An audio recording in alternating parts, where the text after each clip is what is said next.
Welcome to Dentist Job Connect TV. We have an amazing guest for you today as my team gets us live streamed down to YouTube. I want to share with you, if you're looking to hire an associate to unlock more growth in your dental life, to unlock more free time with your family, to unlock more sanity, fewer hygiene checks, a dentist friend in your office, text hire to 215-798-9897. We would love to help you find the right fit for your associate at Dentist Job Connect. And if you are looking for an associate job, we have positions all over the US. Just text job to 215-798-9897 or reach out to us at dentistjobconnect.com.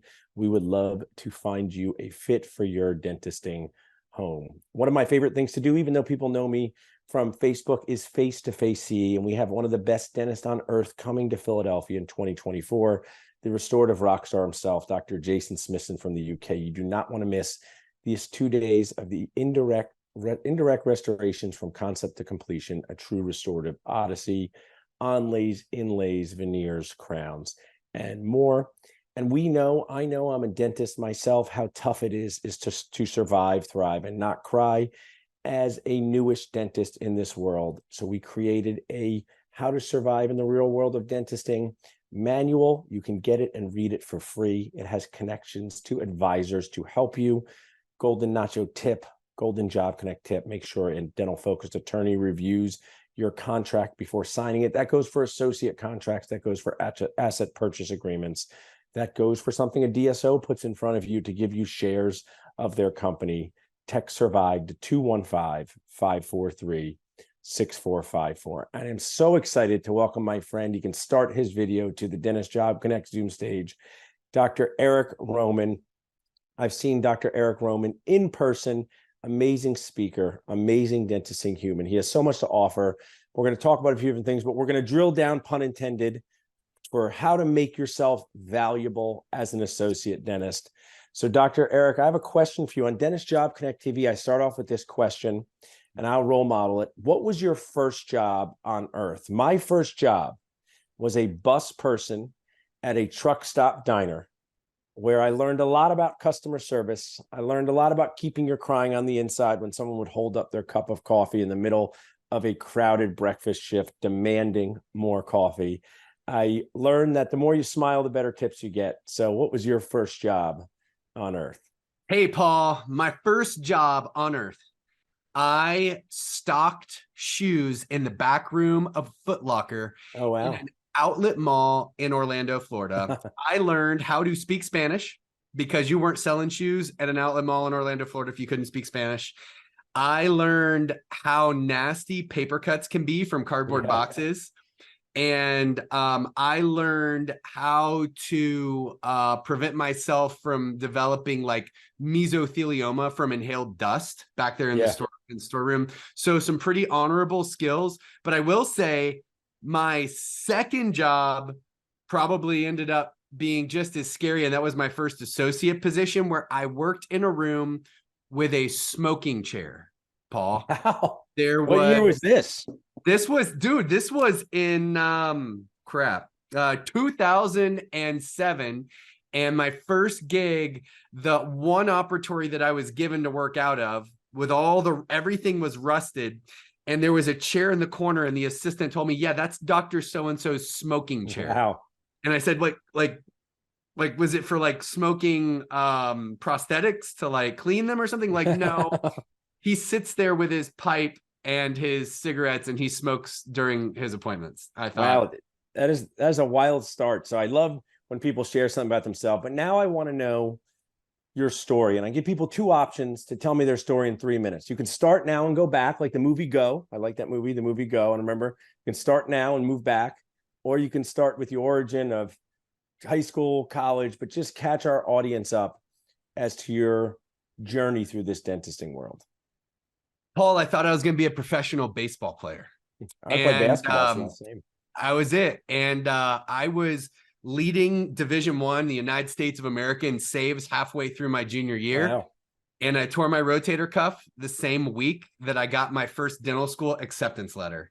And it was like, here it is. And that was my first big decision in life. And I said, no surgery, no anything. Let's go be a dentist. I finished dental school, Paul. And do you know what? I bet everybody's heard of this dude, Scott Luna, Breakaway Practice Seminars. I showed up I was one of the first 8 people at the very first Breakaway Practice Seminar. It was in Tampa, Florida. There were only 8 of us in the room, Scott Luna, and then a dude named Ryan Swain that started the company 6 Month Smiles back in the day. Yeah, I know. And I was one of those guys. And it shifted my perspective. Fast forward a little bit more. My entire career has been dental group practice. I had an associate at day 1 of practicing. I had my second inside of my first year. And through and through, I've built 2 different dental groups, and I've hired and trained over 100 associates personally. I've probably since I exited, because listen, you talk about dental tears. I launched dental tears at an extraordinary rate. Like, I felt every pain. I screwed up everything 2 or 3 times. I've been on the verge of bankruptcy a bunch, and finally everything worked. And just in time for it to work, I decided I want to try something different, and I want to try to share my journey with other people. And so in the years since, I have been teaching people how to take great care of associates, how to be a clinical director, and to cultivate and care for like our most precious commodity as an industry, our dentists, right?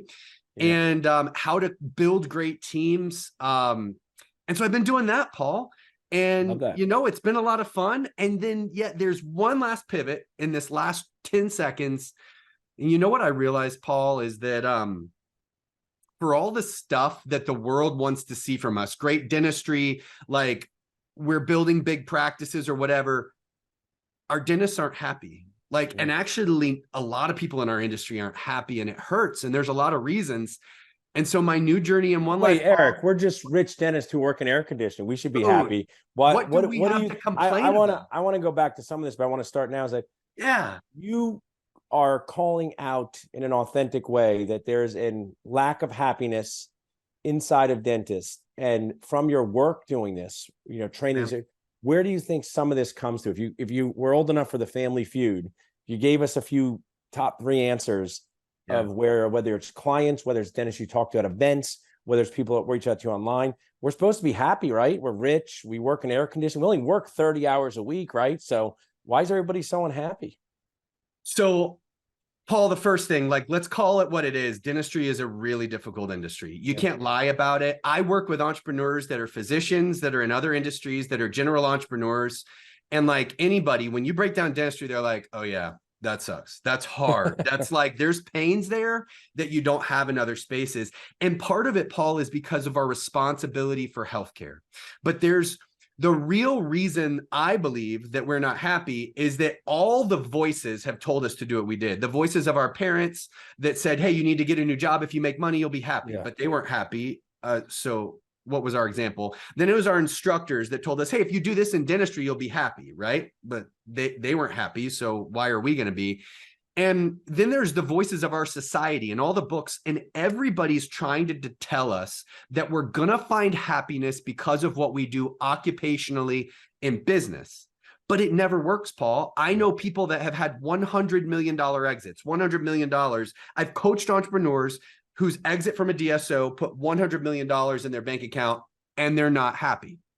And like, it looks like it should work. But the truth is, Paul, our happiness and the way that we've been trying to define our lives should have never been our dentistry. It should have been inside of us. And nobody's ever given us a pathway to like, who are you if you're not a dentist? I absolutely love that. I will share. I had an amazing father.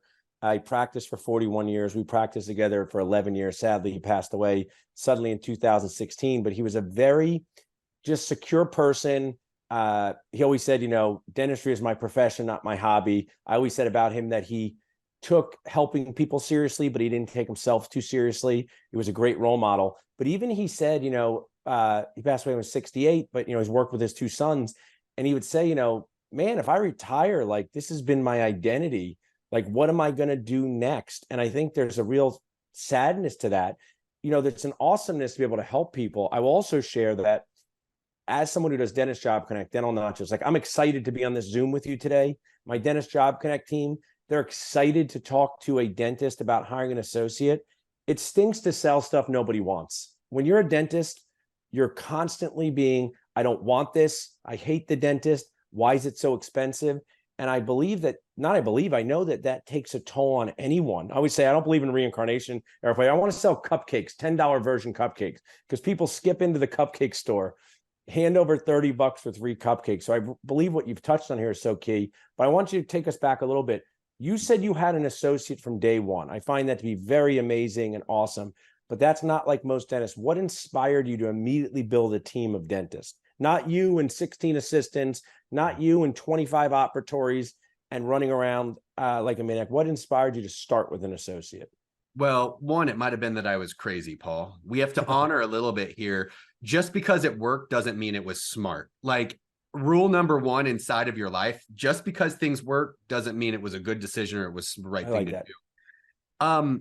You know, Paul, I had a business model. I said I was going to go into this market with an expanded schedule, but there was no way I could carry 7 to 7 by myself. I said, I'm going to build a practice faster than anybody's built a practice in this market. And I believe it's because nobody's catering to what our patients really want.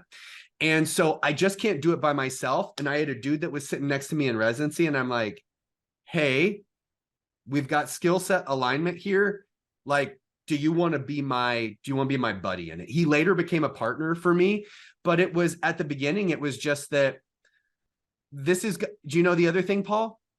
I learned in residency, I didn't really want to be alone.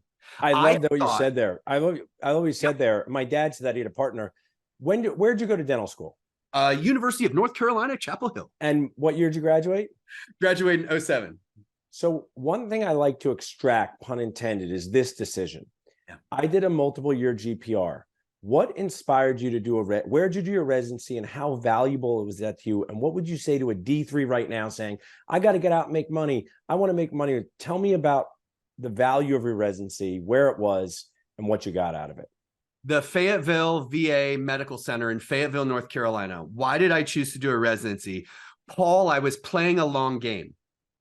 I wasn't could I have made more money that first year going and taking a paycheck for 150 or 180 or 200 or whatever I was going to make, right? Or I could have gone at the time to Texas to do Medicaid and made like $600,000, which was like the story back then, right? But at the end of the day, I was playing a long game, and I knew that that if I could increase my capacity for generating dentistry, which meant new skills. I went because I was going to do a lot of implants. I was going to do a lot of surgery. I was going to do the hardest endo on earth, like on 90-year-old, like war veterans, like, you know, just trying to find a canal under like an amalgam crown was like a nightmare, right? And so I was going to do hard dentistry and take my skill set and elevate it, and then multiply that elevated skill set and that additional production potential across all the years of my career, right? Yeah. And so when you look at like your ability to yield output is the total area under the curve. And if your curve and your skill set and your lid is only down here, there's only going to be so much area over 25, 45 years. But if your skill set's up here, that area can be 3, 5, or 20 times bigger when you look at the power of investing too. And I mean, I'll tell you a story. Dentist Job Connect connected a group practice with someone who completed an AGD last year, placed 35 implants, and it's not a money contest, but he collected $100,000 his first month because the other dentists were referring simple implants to him. Dentist Job Connect connected a D4 out of dental school who's enthusiastic and has a good attitude and is struggling to produce more than $30,000 because they barely have crown experience. So those two dentists are in wildly different career trajectories. But the one thing I want to share, and I know you're this type of person, take away the clinical part for a minute. How did it help you as a professional? Looking back, did you need a little like feedback help and following around bigger, stronger dentists and working as part of a team?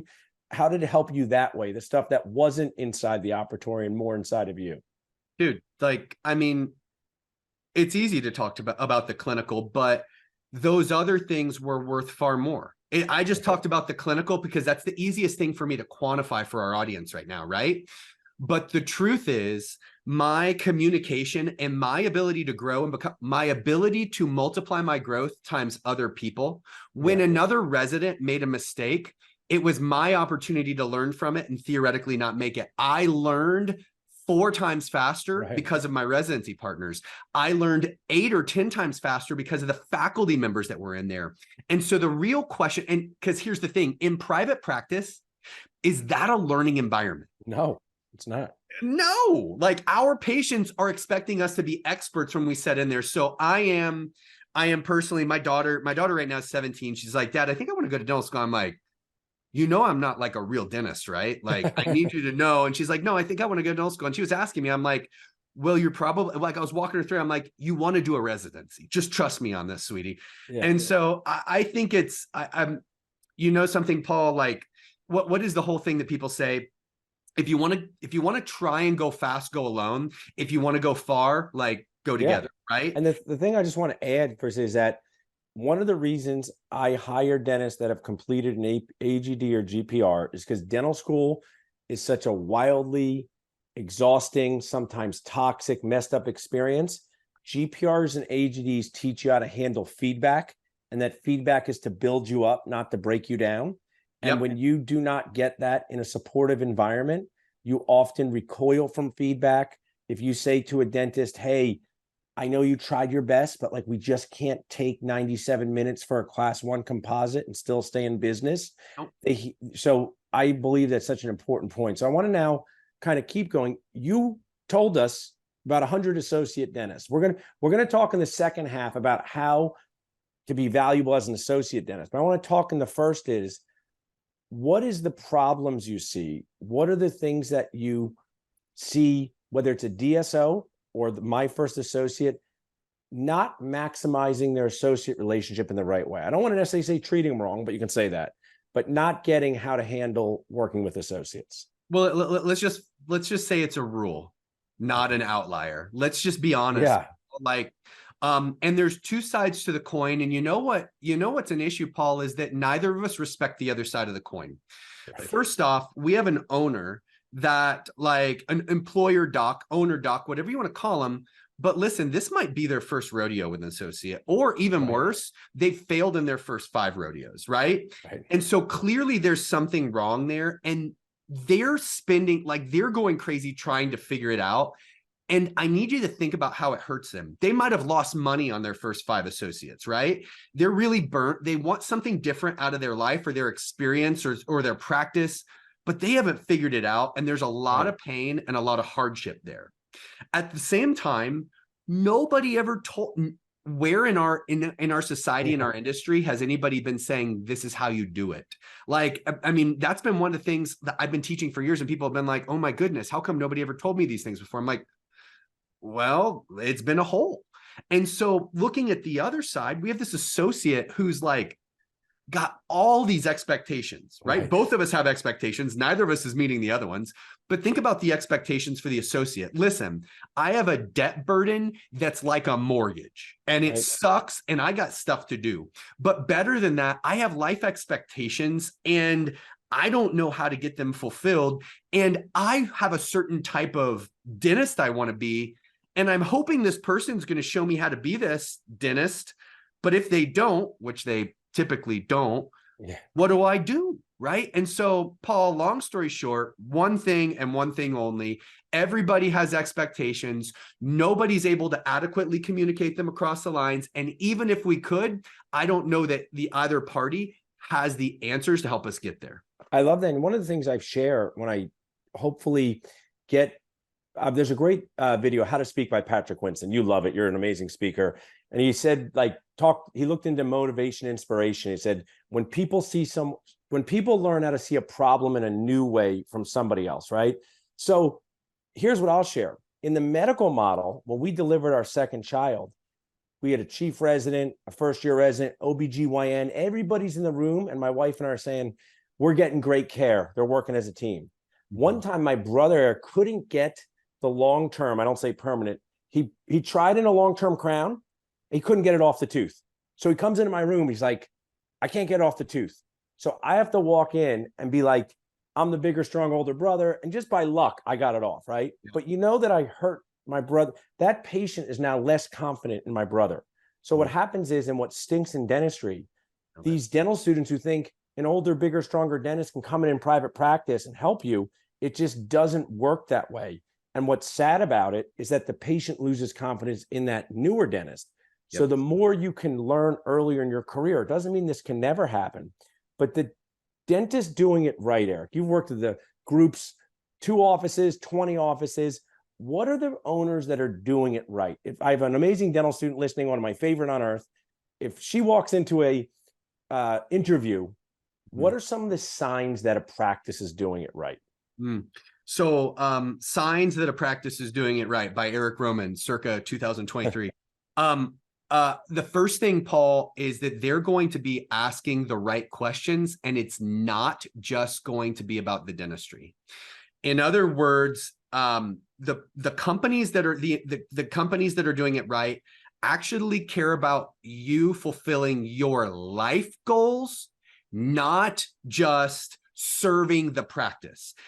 Because here's the thing, anybody that I say this all the time from stage, dentists don't leave practices because necessarily there's something wrong with the practice. We leave because we can't get what we want out of our lives through the practice. Yeah. That's the way it's supposed to work.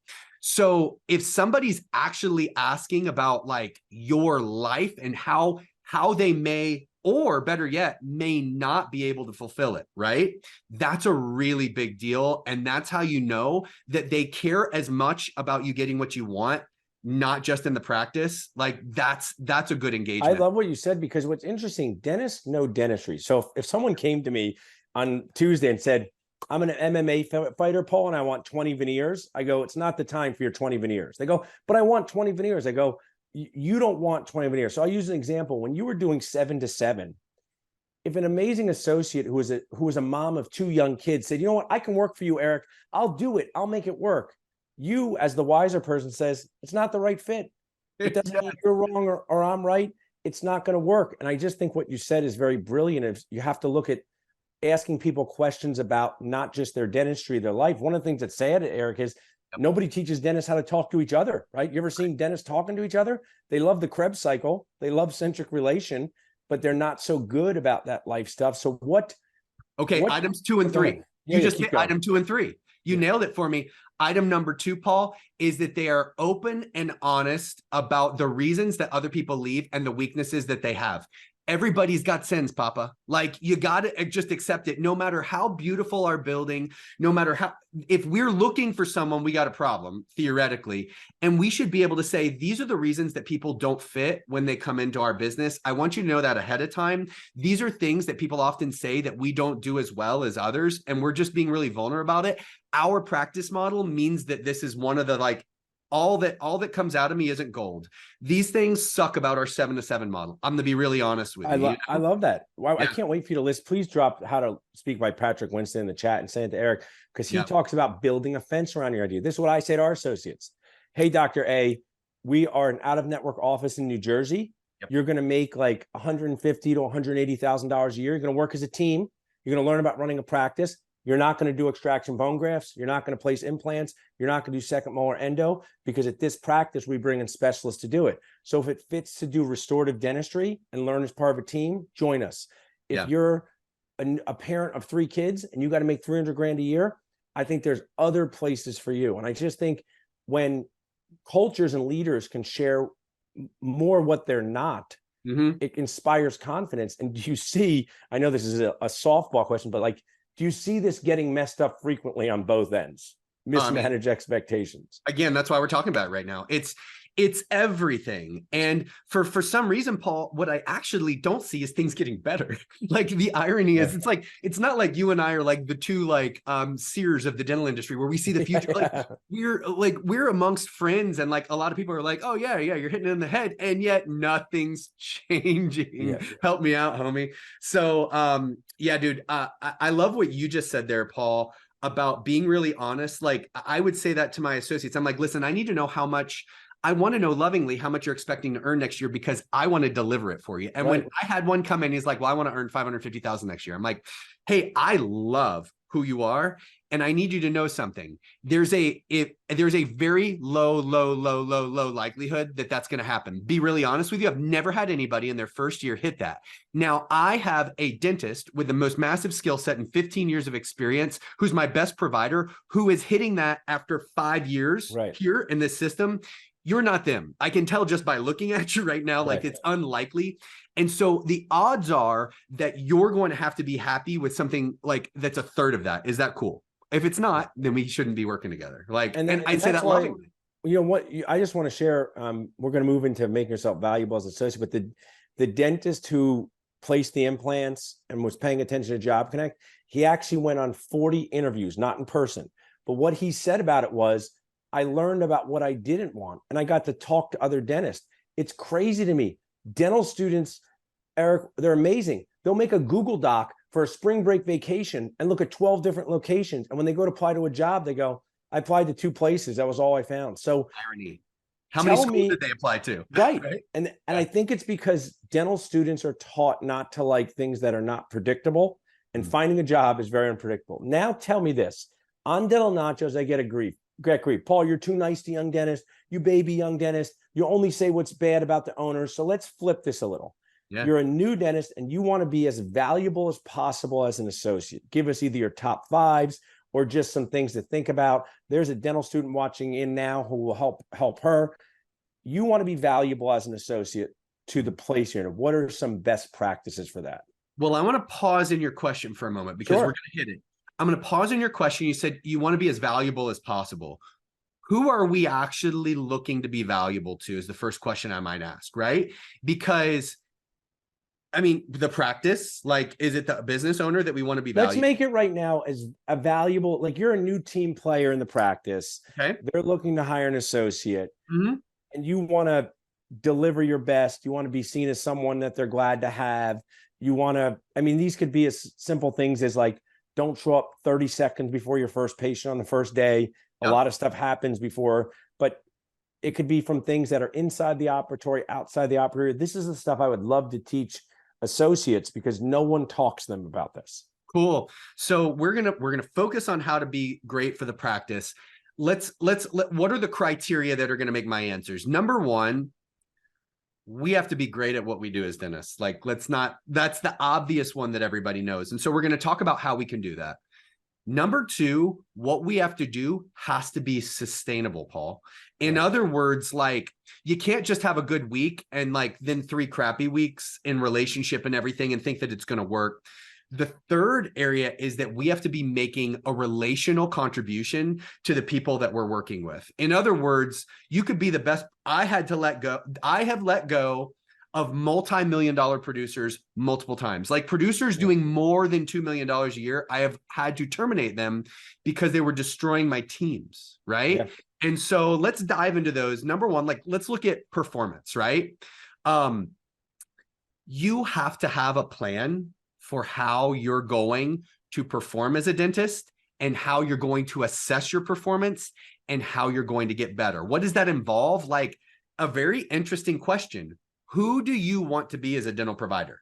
You could be bread and butter Brenda. You could be like full arch Frank. You could be any of these things. But the first thing that you need to know is it's a pathway to getting there. Yeah. You are not realized as a dentist in your first, second, third, fourth, fifth year. Actually, like, you've probably heard the law of 10,000 hours, right, Paul? Yeah, glad. Everybody's heard that. Some people refute it or whatever. But the point of the law of 10,000 hours that does have data behind it is it takes generally 10,000 hours to become a professional at something. And you know what's interesting, Paul? How many years of full-time dentistry is that before you hit 10,000 hours? Yeah. You ever do math? 7 years. And you know what happens? I talk to people all the time about it and they're like, whoa, something totally shifted for me in year 7, where all of a sudden I rarely went through a day where I encountered something where I didn't know what to say or I'd never seen it before. Until then, you're constantly encountering new crap, you know? So, and what I'll share with you, I want to just add to this, because you said full arch Frank and bread and butter Brenda, and we're having like a potluck at our office next week. Like, don't say you're going to bring and make paella if your paella stinks.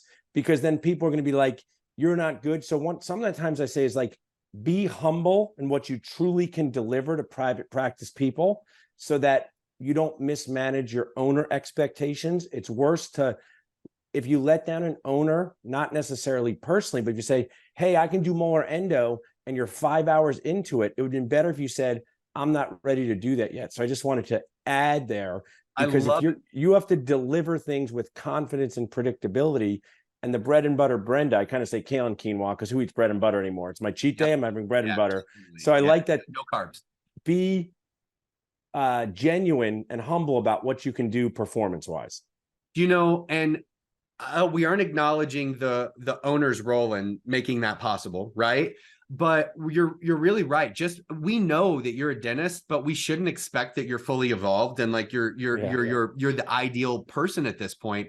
And so one of the things I'll say inside of performance even more, Paul, is that I've become a data nerd. Now, maybe that's the DSO in me, but honestly, I use data in every portion of my life. I use data in my health. I use data to quantify my trajectory, right? Like if I'm trying to add muscle mass and I'm not tracking it, how do I know if I'm adding muscle mass? It's it's very subjective, right? And so you need to learn how to use key performance indicators or metrics to your advantage, how to own them, right? Because everybody's going to look at it like, oh, what was your production? No. Like, that's an outcome and a lagging indicator that tells us something that occurred. The real question and the gap for most of us, owners or associates, is we don't know how to turn our incremental behaviors today into production tomorrow. What are the things I can be doing when I don't like what a number says? What are the actions that I can take every single day in every single visit to make them shift, right? To make them change. So like, that's the piece where everybody misses. And honestly, there aren't a lot of people teaching that. And that's why I want to ask you, you always make the questions. You're Dr. Eric Roman, you're going to hire an associate. It's 2023. You need a full-time associate. Yeah. What CE would you like to see them taking? And I'm using training, right? Could be communication, could be extractions. Could I think dental students get very confused about where to invest their time and money? And it's often in things that the practice might not even be doing. When a 28-year-old says, I took a course on sleep apnea, I said, great, but no one's going to trust you for sleep apnea. You really should have taken a course on how to do a crown in less than 2 hours. So what CE, I know people listening, would you want to see associates taking? So listen, Paul, loaded question because it depends on the practice. Eric Roman's practice, here was the way that I approached it. I don't care what procedures you want to do. I don't care what CE and training clinically you've had. I care. I'm only judging you by what you're currently doing in your practicing. In other words, I just took a course on surgical extractions. That means nothing. I hired people that took surgical extraction courses that tried one and were like, I can never do this. And like, I took a course on endo, or I did 5 of them in school, which is a lot, right? My judgment was, tell me what you're doing right now. We can talk about where you're going, but I'm not accepting you in here because of who you want to become. I'm accepting you because of who you are right now, because I don't want to be in a position where you've let all of us down, or I've let you down because I needed you to do implants, but you don't want to do them now, right? So first things first, clinically, Paul, that was my perspective. It's not what you want to do, it's what you've done. What mattered to me, there is only one, pause. There's only one thing that matters. There's only one thing in training that matters. There is one thing that you should invest in from before you get your license, when you get your license, after you get your license, until the day that you let go of dentistry. Something you should invest in regularly every single year for as long as you live, your entire dental career. It is treatment planning and case presentation skills. Yeah. It is your communication. It will, I promise you wholeheartedly, you could do every endo, every implant, everything. If you can't get them to say yes, you ain't got anything to do. I love that. I mean, I always say the words that you say influence the success of your day, and that's inside and outside the operatory. And I mean, this is the thing that I think should inspire new dentists, because communication training doesn't need fancy equipment. It's not a linear path, and that's from Patrick Winston. It's not like I did 20 extractions of communication, now I'm good at it. It's constantly working on your words, constantly seeing the energy that you put off. Before, I want to spend about 10 more minutes. I don't want to take up too much of your time, but you said something about the team relationships. I want to share a tip I give associates to be valuable. The first day you come in to work at that practice, go up to every team member and ask them this brain buster question. Okay. Oh, I'm new to this practice. Where's a good place to get lunch? Where would you get lunch? You put them in the hero seat, and I'll use my own office, right?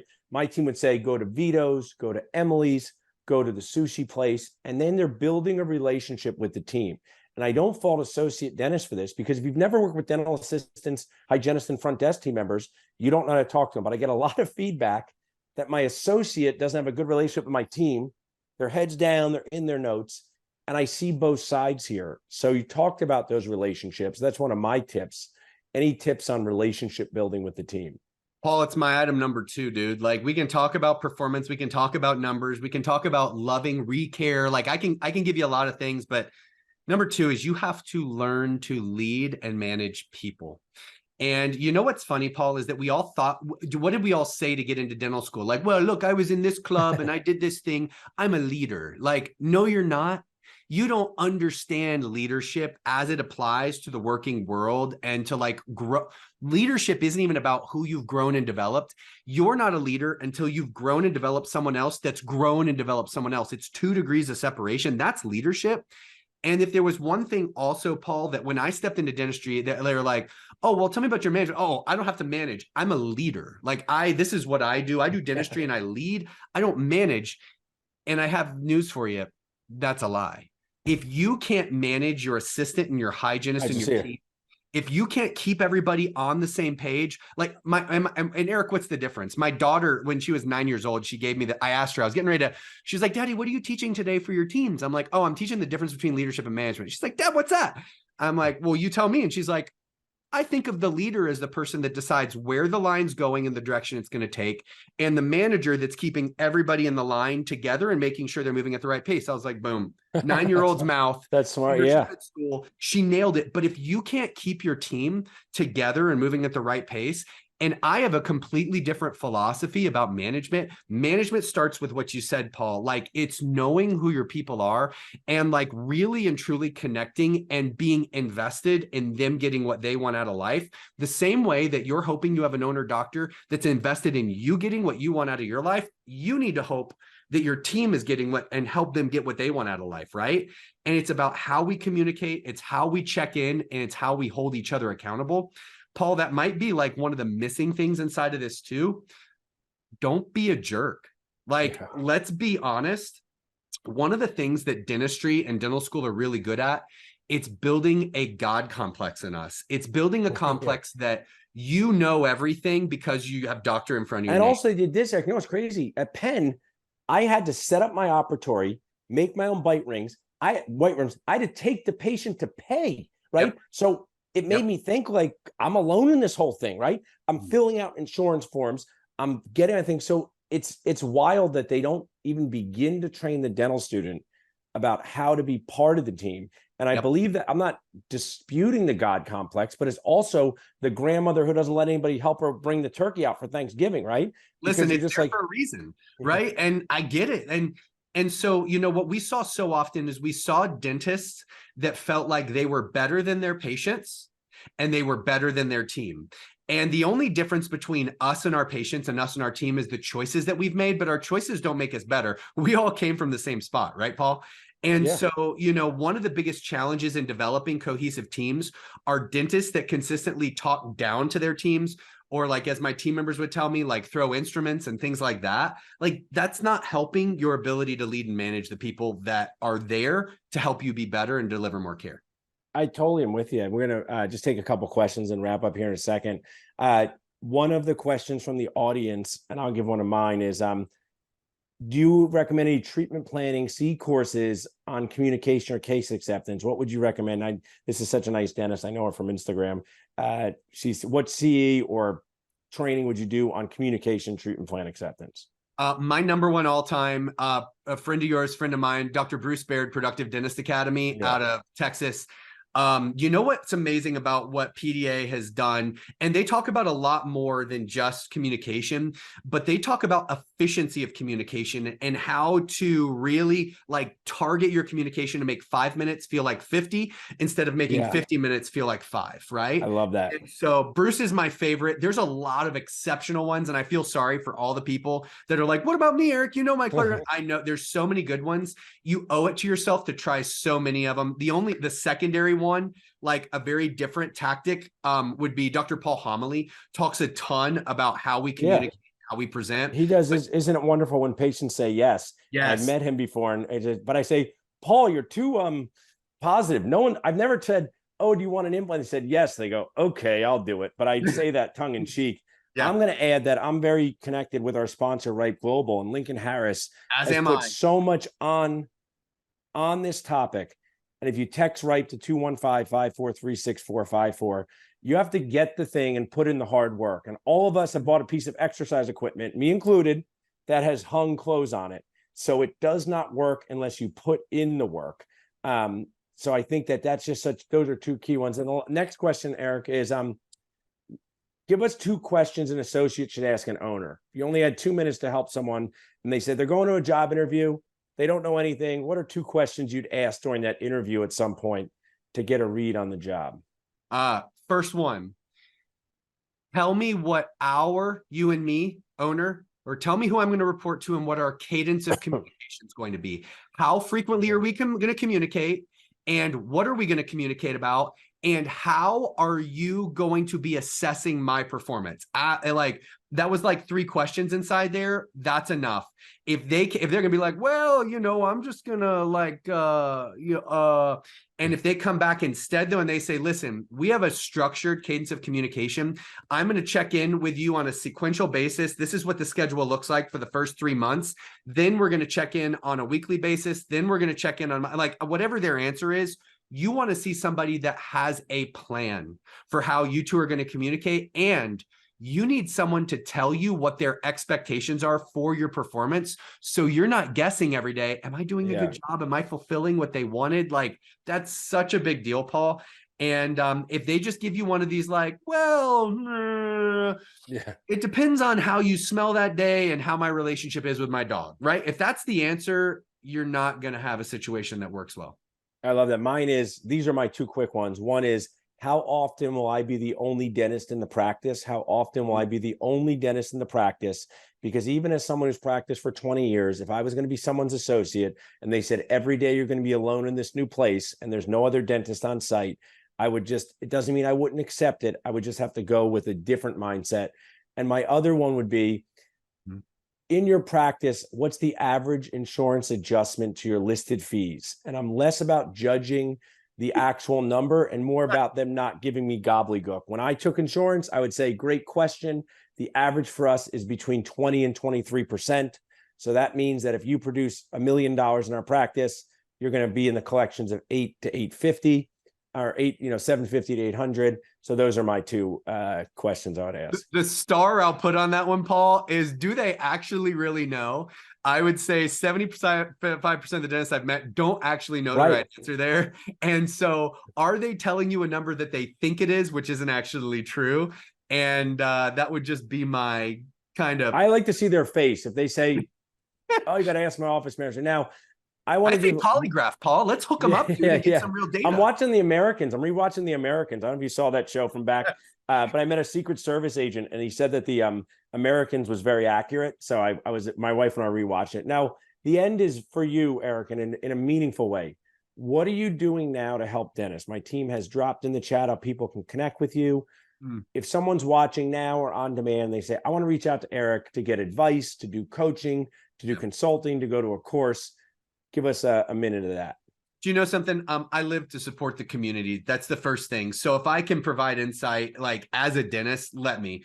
But where I'm moving to right now inside of my life, my One Life system is built around what are the things that we need to be doing outside of our dental lives in order to yield the happiness that we're searching for? How can we be as intentional about winning at life as we have been about becoming dentists. And the truth Yeah. of it is, Paul, is I can say that because we were intentional about figuring out how to become a dentist. We won. Then we were intentional about saying, if I do these things, I'll be happy, but it's not going to work. Happiness comes not from our working environment. It's going to come from our relationships, from our lives, from the things that we do outside of our practice. And if we don't have a plan for that, we're not going to get what we want, and it's going to make our dental life really tough. So that's the new journey for me. I run programs to help people dial that in and to build a cadence into our lives that yields continuous positive output and that makes us better in every aspect. You know what's funny about it, Paul, is that I learned that when I figured out what I needed to fuel me, I was a better dad, a better husband, and I was a 2,000 times better leader inside my company. That's my story. One thing, I love what you said, is one of the main values to get coaching and consulting is to be a better family member outside of your dental practice, because dentistry is such a stressful job. Yeah. And yes, can you make more money? Yes. Yes, can you help your team? But I think it's the people that live with dentists that need support. And I appreciate you doing that. What is the website people can go to find out more about you? You know, Dr. Eric J. Roman, that's the easiest place to go. Cool. It's me. Yeah, you'll find out anything that I do and anywhere that I'll be. And if you want to connect with me, there's a ton of ways there. Well, people are already asking for the recording, so we'll do a sequel for this. My Sounds Job great. Connect team, stick around for a minute, Eric. My Job Connect team can take also YouTube, drop in the chat up. People can get the recording by texting in for that. Amazing job, Eric. Thanks so much for sharing with us. Thanks for having me, brother. It's great to hang out with you. Awesome.